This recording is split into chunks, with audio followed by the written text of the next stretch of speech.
খুব সহজে ঘরে বসে মজাদার টমেটো সস তৈরি করতে পারেন। হ্যালো এভরিওয়ান, আসসালামু আলাইকুম, ওয়েলকাম টু মাই চ্যানেল। আশা করি আপনারা সবাই ভালো আছেন। আমরা আল্লাহ তাআলার অশেষ রহমতে ভালো আছি। এই যে এখানে টমেটো আমি ভালোভাবে ধুয়ে তারপরে যে মাঝখান দিয়ে কেটে ভাগ করে কেটে নিয়েছি। তারপরে যে রসুন কোয়া, দারুচিনি আর শুকনো মরিচ দিয়ে নিয়েছি। অনেকে পেঁয়াজ দেয়, আমি আর কি সব কিছু দিলাম না। তারপরে দিয়ে ওই যে ভালোভাবে আমি কোনো প্রকার পানি দিইনি। টমেটোর থেকে যে পানি উঠেছে সে পানি দিয়ে বানিয়ে নিয়েছি। এই যে এখন পানি শুকিয়ে ওই যে আমি ব্লেন্ড করে নিয়েছি। ব্লেন্ড করে এই যে এখন চালনি দিয়ে ছেলে নিব। কয়েকদিন আগেও আমি বানিয়েছিলাম, মাশাল্লাহ আলহামদুলিল্লাহ এত মজা হয় খেতে, আপনারা ট্রাই করে অবশ্যই দেখবেন। এই যে এখন এই যে চালনি ছেলে ওই যে আমি চুলার উপর বসিয়ে দিলাম। এই যে এখন আমি মরিচ গুঁড়ো দিব, আপনারা পরিমাণ মতো দিবেন, ঝাল অনুযায়ী যেরকম ঝাল রাখতে চান। তারপরে যে আমি চিনি দিব আর লবণ দিয়ে ভালোভাবে মিশিয়ে নিব।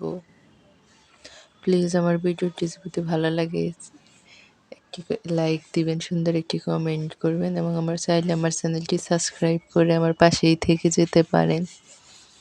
এই যে এখন আমি নাড়তে থাকবো অনবরত।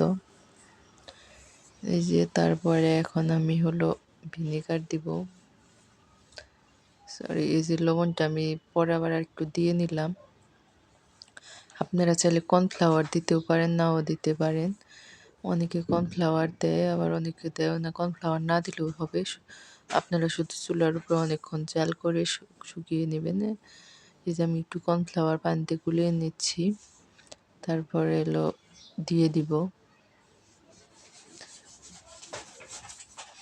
এই যে এখন আমি ভিনেগার দিয়ে নিচ্ছি।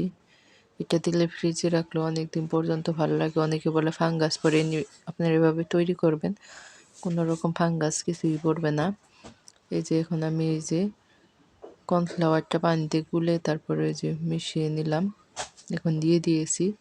তারপরে এই যে এখানে আমি নাড়তে থাকবো, ঘন হয়ে আসলে তারপরে নামিয়ে নিব। ফ্রিজে আপনার নর্মাল ফ্রিজে অনেক দিন রেখেই খেতে পারবেন। আবার চাইলে বেশি করে বানিয়ে ডিপ ফ্রিজেও রেখে দিতে পারেন। যখন খাবেন 1 ঘন্টা আগে নামিয়ে রাখলেই হবে।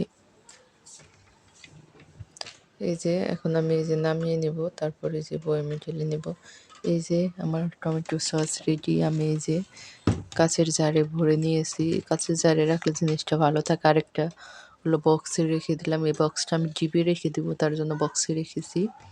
কারণ আগেও আমার নর্মাল ফ্রিজে আছে, তাই এই যে এটা ডিপে রেখে দিলাম। এই যে দেখেন মাশাল্লাহ পারফেক্ট হয়েছে, আর খেতেও অনেক মজা হয়েছে। সবাই ভালো থাকেন, সুস্থ থাকেন। আল্লাহ হাফেজ, আসসালামু আলাইকুম।